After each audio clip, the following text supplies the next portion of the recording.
இன்னைக்கு கருப்பு உளுந்து உருண்டை செஞ்சு காமிக்க போகிறேங்க.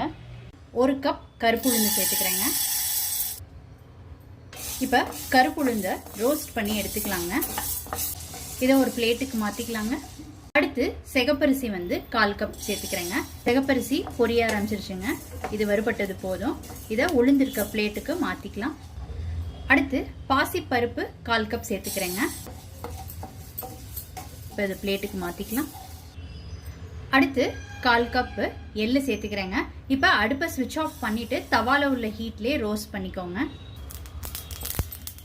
இப்போ பிளேட்டுக்கு மாற்றிக்கலாங்க. ஃபைனலாக இதில் 3 ஏலக்காய் சேர்த்துக்கிறேங்க. இப்போ இதையும் பிளேட்டுக்கு மாற்றிக்கலாங்க. இப்போ ஜாரில் சேர்த்துக்கலாங்க. இந்த மாதிரி பவுடர் பண்ணி எடுத்துக்கிட்டு எல்லாம் தூள் சேர்த்துக்கிறேங்க. ரெகுலா பிடிச்சி எடுத்துக்கலாங்க.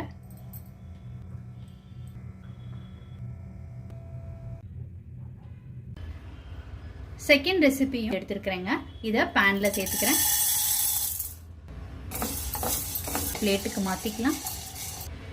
அடுத்து இதில் சிகப்பரிசி 1/4 கப் சேர்த்துக்கிறேங்க. சிகப்பரிசி பொரிய ஆரம்பிச்சிருச்சுங்க. இதை பிளேட்டுக்கு மாற்றிக்கலாம். இப்போ அடுப்பை ஸ்விட்ச் ஆஃப் பண்ணிவிட்டு பொட்டுக்கடலை சேர்த்துக்கோங்க. இப்போ இதையும் பிளேட்டுக்கு மாற்றிக்கலாம். இதில் 1/4 ஸ்பூன் சுக்கு பொடி சேர்த்துக்கிறேங்க. இந்த மாதிரி கிரைண்ட் பண்ணி எடுத்துக்கிட்டாச்சு. இப்போ இதில் வெல்லம் சேர்த்துக்கிறேன். இந்த மாதிரி கிரைண்ட் பண்ணி எடுத்துக்கிட்டாச்சுங்க.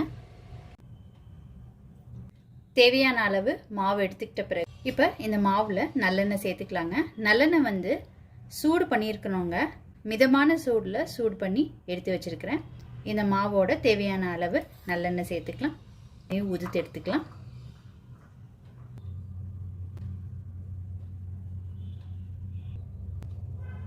நல்லெண்ணெய் விட்டு செஞ்ச கருப்பு உளுந்து உருண்டைகள் ரொம்ப சூப்பராக ரெடி ஆயிடுச்சுங்க. கருப்பு உளுந்து உருண்டைகள் ரொம்ப சூப்பராக ரெடி ஆயிடுச்சுங்க. இது நெய் விட்டு செஞ்சது, அது நல்லெண்ணெய் விட்டு செஞ்ச உருண்டைகள்ங்க.